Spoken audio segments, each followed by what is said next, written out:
Good afternoon. The subcommittee will come to order. Pursuant to notice, the Subcommittee on Research and Science Education meets to consider the following measures. H.R. 1709, the STEM Education Coordination Act of 2009, and H.R. 1736, the International Science and Technology Cooperation Act of 2009. We will now proceed with the markup. This afternoon, the subcommittee will consider H.R. 1709, the STEM Ed Coordination Act of 2009, and H.R. 1736, the International Science and Technology Cooperation Act of 2009. The first bill we will consider, H.R. 1709, will improve the coordination of STEM education programs at the federal agencies so that federal efforts in STEM ed can be better focused and more effective. An area we explored in great detail in the last Congress was the role the federal government can play in improving STEM education. One conclusion that came up time and time again was that coordination and collaboration across the agencies must be improved in order to make the most of our tax dollars. H.R. 1709 establishes a mechanism to ensure that, through better planning, coordination, and evaluation, we are maximizing the impact of federally funded STEM education activities. I commend Chairman Gordon and Mr. Hall for introducing this good bipartisan legislation. I also want to thank Dr. Baird for introducing H.R. 1736, the International Science and Technology Cooperation Act of 2009, and for all his work over the last 2 years that led up to this legislation. I'd also like to thank Dr. Ehlers for his support, passion, and work on international science cooperation and science diplomacy. We held a hearing specifically on a draft version of this bill last week, and the feedback from a panel of diverse experts, each with many decades of experience, was very positive.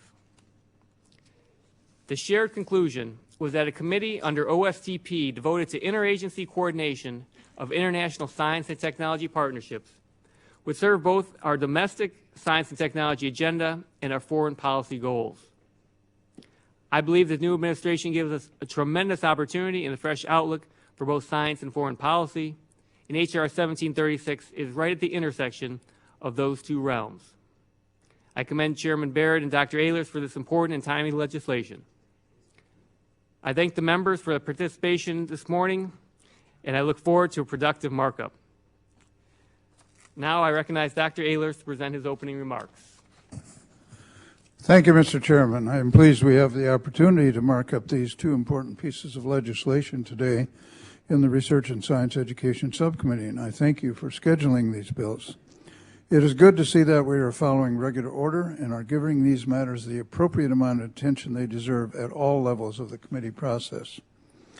I will reserve a majority of my comments on each individual bill until the appropriate time, but will open by simply stating that I am pleased to be an original co-sponsor of both H.R. 1709 and H.R. 1736, and I look forward to a productive discussion of both measures this afternoon. With that, I yield back the remainder of my time. Thank you, Dr. Ehlers. Members may now place statements in the record at this point. We'll now consider H.R. 1709, the STEM Education Coordination Act of 2009. Mr. Gordon is unable to be here right now, although I know he wanted to be, so I'm going to take a moment to describe the bill. The Science and Technology Committee, and this subcommittee in particular, is devoted to improving STEM education so that more students will be interested in and prepared to enter careers in STEM fields. This bill draws on recommendations from a 2007 National Science Board report, a national action plan for addressing the critical needs of the U.S. science, technology, engineering, and mathematics education system.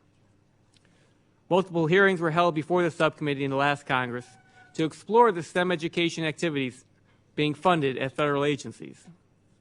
The subcommittee held a hearing with local STEM educators to learn their perspectives on federally funded programs. In a later hearing, the subcommittee heard from agency representatives about the work they're doing to improve their STEM ed programs and activities. Subcommittee also held a hearing to examine the findings of the National Science Board report. The bill we are considering today is a product of the National Science Board's recommendations and those 3 hearings. H.R. 1709, the STEM Education Coordination Act of 2009, would establish a committee on STEM education under the National Science and Technology Council. This committee would be charged with coordinating the STEM education programs and activities being funded through the federal R&D mission agencies. The agencies are each investing in STEM education and doing some great work, but due to a lack of coordination, they have had trouble evaluating their programs and building awareness of their successes among teachers. Oftentimes, the agencies are even unaware of the useful work being done at other agencies. Specifically, H.R. 1709 would charge the committee with developing a STEM education strategic plan to specify and prioritize annual and long-term objectives. The strategic plan will also include metrics that will be used to assess progress and descriptions of the programs and activities conducted by each agency in support of the overall objectives. In addition, the committee is charged with establishing and maintaining a comprehensive inventory of federally sponsored STEM education activities. This inventory will include assessments of the various programs.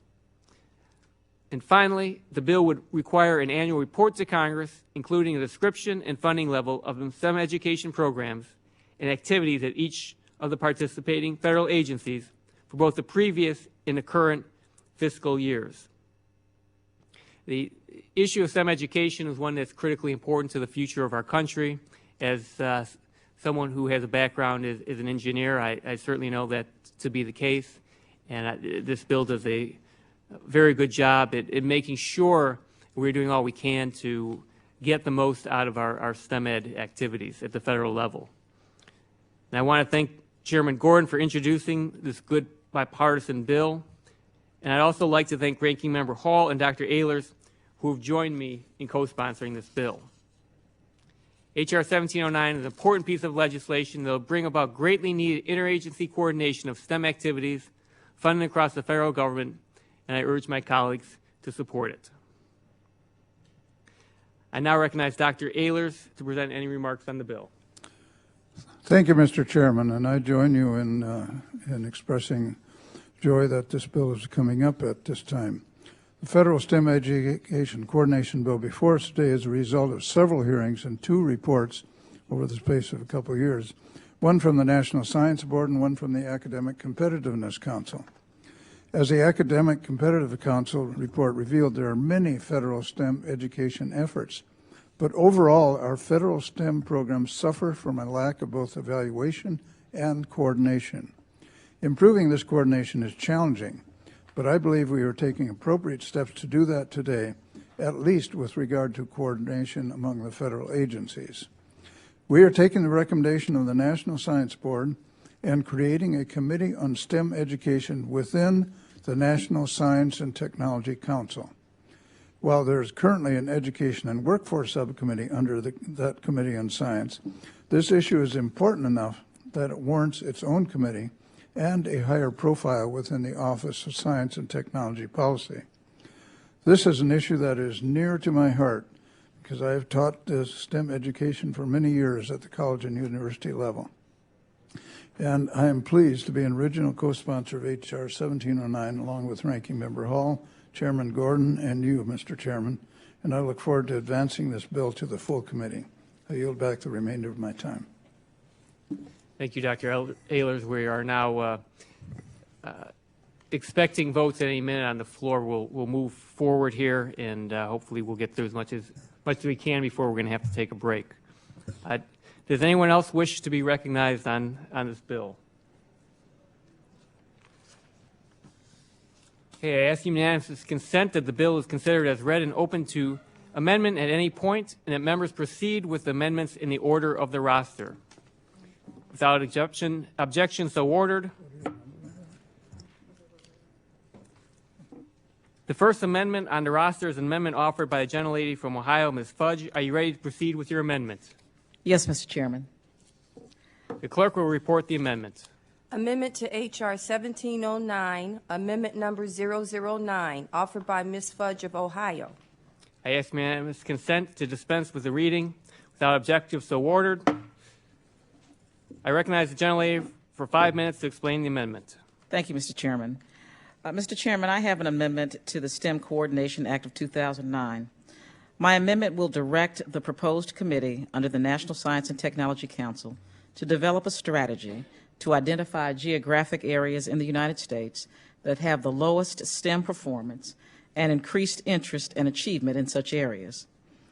The demand for a STEM literate workforce will only increase in the future. The Bureau of Labor Statistics estimates that science and technology jobs will increase by 26%, compared to 15% for all other occupations from 2002 to 2012. Additionally, computer science and mathematics are projected to increase by 39%. In 2007, according to the U.S. Department of Labor, the state of Ohio has lost over 200,000 non-farm jobs since December of 2000. This represents a 3.7% loss, and it is the worst 7-year period of job losses since the state started keeping records in 1939. 10 of Ohio's metropolitan areas, including my district, suffered plunging job losses in manufacturing that are more severe than for the state of Ohio. In an increasingly competitive global job market, it is imperative that every child in our country has the opportunity and resources necessary to succeed in STEM fields. Every child deserves the opportunity to excel in science, technology, engineering, and math, and the purpose of my amendment is to achieve that goal. Working together, I believe we can raise standards, prepare strong educators, and motivate more students to pursue STEM careers and make certain STEM education is a top priority for our country in all of its unique regions. I understand there are some concerns about the specific wording of this amendment, and I would like to work with the chairman and the ranking member to refine the language so it can be included in the bill. So at this time, I would like to withdraw this amendment, Mr. Chairman. Thank you, Ms. Fudge, and certainly I would be happy to continue to work with you with an important issue. And at this time, I'm going to recognize Dr. Ehlers. Thank you, Mr. Chairman. It's certainly an issue that should be addressed, and I think we can address it at the appropriate time, but I appreciate the gentlewoman's willingness to withdraw at this point as we continue to work on it. If there's no objection, the amendment will be withdrawn. Without objection, so ordered. Are there any other amendments to this bill? If no, then the vote is on the bill H.R. 1709 as amended. All those in favor will say aye. Aye. All opposed will say no. In opinion of the chair, the ayes have it. I recognize myself to offer a motion. I move that the subcommittee favorably report H.R. 1709 as amended to the full committee. Furthermore, I move that staff be instructed to prepare the subcommittee report and make necessary technical and conforming changes to the bill in accordance with the recommendations of the subcommittee. The question is on the motion to report the bill favorably. Those in favor of the motion will signify by saying aye. Aye. Opposed, no. The ayes have it, and the bill is favorably reported. Without objection, the motion to reconsider is laid upon the table. Members will have 2 subsequent calendar days in which to submit supplemental, minority, or additional views on the measure.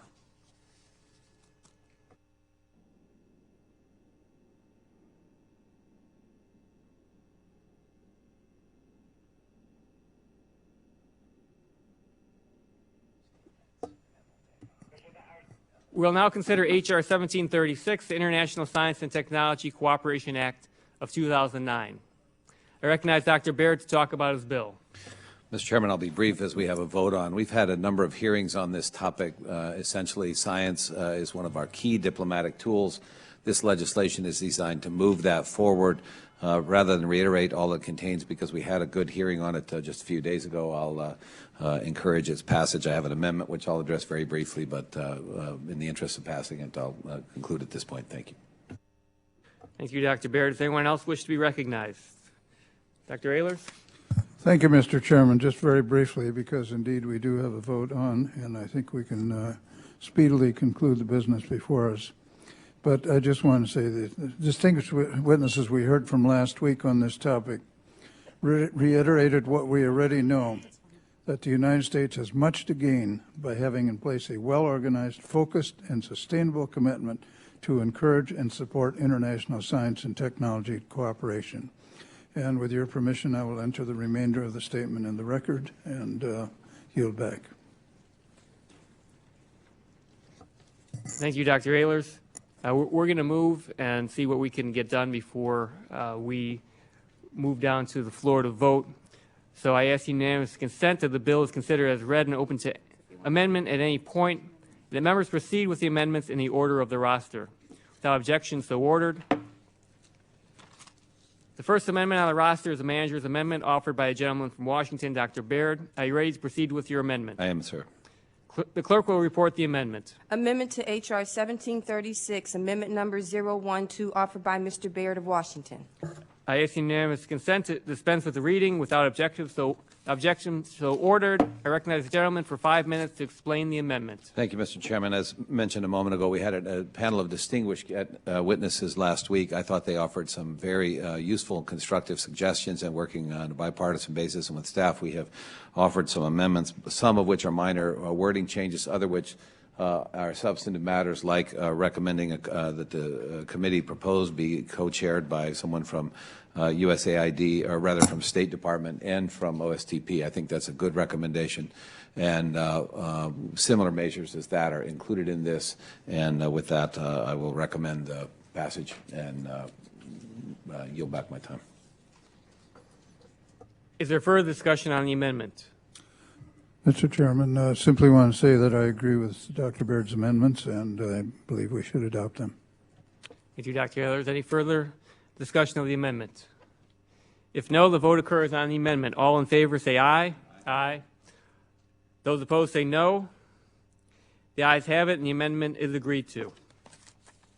The second amendment on the roster is an amendment offered by a gentleman from Alabama, Mr. Griffith.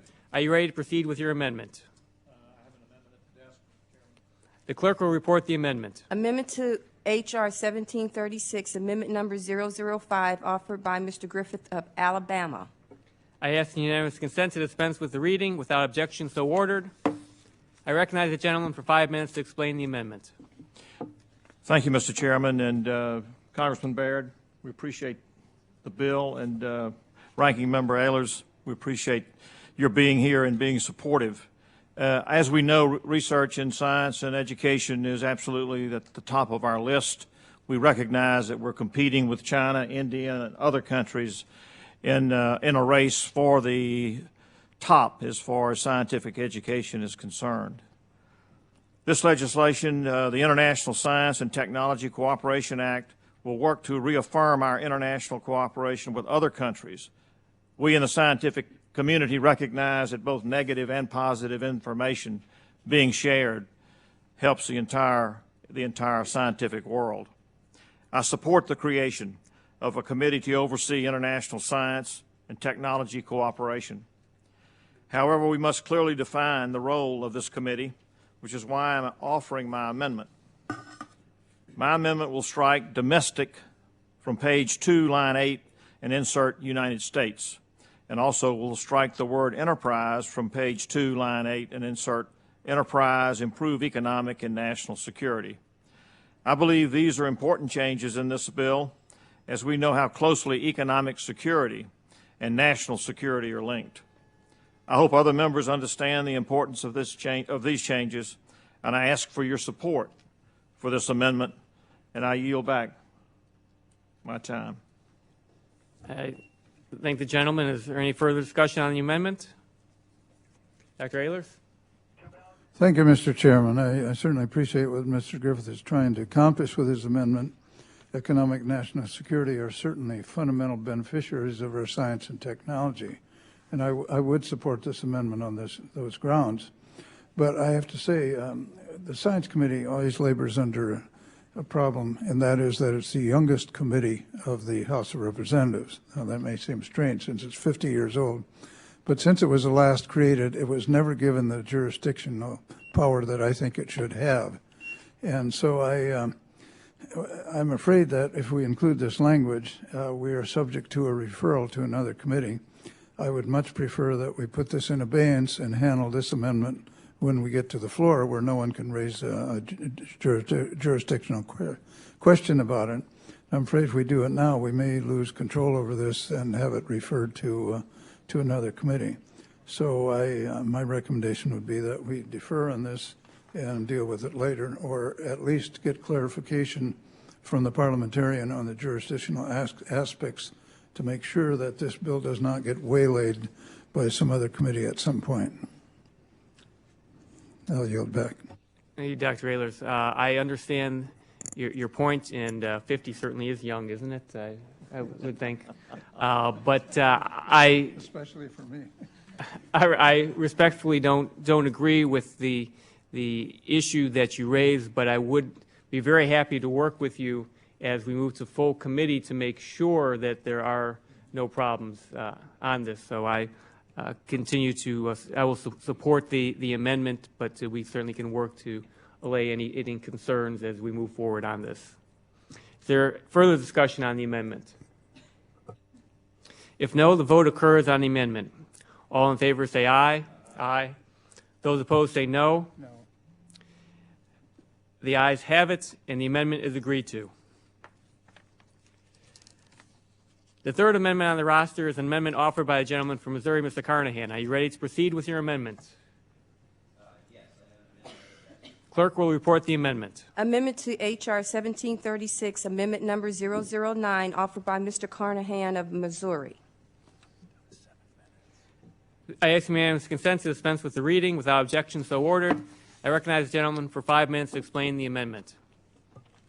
Mr. Chairman, I'll try to do this in 1 minute because we're pressed for time. This does two things simply. It clarifies the leadership of the committee established under Section A, that it be co-chaired by senior level officials from the OSTP and the Department of State. And secondly, it adds language that that addresses the broad issues that influence the ability of U.S. scientists and engineers to collaborate with foreign counterparts, to encourage that kind of collaboration at the scientific level, and I would move adoption of the amendment. Thank you, Mr. Carnahan. Is there further discussion on the amendment? Chair recognizes Dr. Ehlers. Thank you, Mr. Chairman. I raised the same point I did before, and that's a jurisdictional issue. I do support the amendment, as I did the previous one, and I'm confident that we can work out this problem. But I would prefer that we defer adopting the amendment until we have it worked out. So I will be opposing this amendment in spite of its merits. Well, and I will go ahead with the same statement I made on the last amendment. I don't believe we will have those issues, but I'm certainly happy to work with Dr. Ehlers and in the minority to make sure that we work those issues out as we move forward. Is there further discussion on the amendment? If no, the vote occurs on the amendment. All in favor say aye. Aye. Those opposed say no. No. The ayes have it, and the amendment is agreed to. Fourth amendment on the roster is an amendment offered by the chair. The clerk will report the amendment. Amendment to H.R. 1736, Amendment Number 015, offered by Mr. Lipinski of Illinois. I ask unanimous consent to dispense with the reading. Without objection, so ordered. I recognize myself for 5 minutes to explain the amendment. I think we can get through before we have to go vote, so I will simply say that it's critical, and this point was raised, I had raised this point during the hearing last week, that we have coordination. And we hear from, as we set up this committee, that we hear from all the stakeholders involved, because we know research in science and technology does not move forward just at universities, just in industry. From all over, we get a lot of good work that is done. We need to bring all the stakeholders together. So my amendment would ensure that all stakeholders in the U.S. science and technology enterprise can provide input to the process in which SciSat identifies opportunities for new international S&T partnerships that serve both the domestic mission and foreign policy goals. It also requires SciSat to report to Congress on how this input was solicited. And I believe this is the best way to move forward, the important benefits that come from universities, industry, nonprofits, and other scientific organizations will help strengthen our international collaboration and strengthen our own science and technology in this country. And with that, I'll yield back. Is there further discussion on the amendment? Dr. Ayler? Thank you, Mr. Chairman. I totally agree with you that non-governmental stakeholders have input crucial to the goals of international science cooperation, and I strongly support your amendment. We'll be pleased to vote for it. I yield back. Thank you, Dr. Ayler. Is there any further discussion on the amendment? If no, the vote occurs on the amendment. All in favor say aye. Aye. Those opposed say no. The ayes have it, and the amendment is agreed to. Are there any other amendments? If no, then the vote is on the bill, H.R. 1736, as amended. All those in favor will say aye. Aye. All those opposed will say no. In the opinion of the chair, the ayes have it. I recognize myself to offer a motion. I move that the subcommittee favorably report H.R. 1736 as amended to the full committee. Furthermore, I move that staff be instructed to prepare the subcommittee report and make necessary technical and conforming changes to the bill in accordance with the recommendations of the subcommittee. The question is on the motion to report the bill favorably. Those in favor of the motion will signify by saying aye. Aye. Opposed, no. The ayes have it, and the bill is favorably reported. Without objection, the motion to reconsider is laid upon the table. Members will have 2 subsequent calendar days in which to submit supplemental, minority, or additional views on the measure. I want to thank members for their attendance and the very quick work that we made of these bills. Dr. Ayler, do you recognize? Just one quick comment. After this performance, I think you're ready for NASCAR.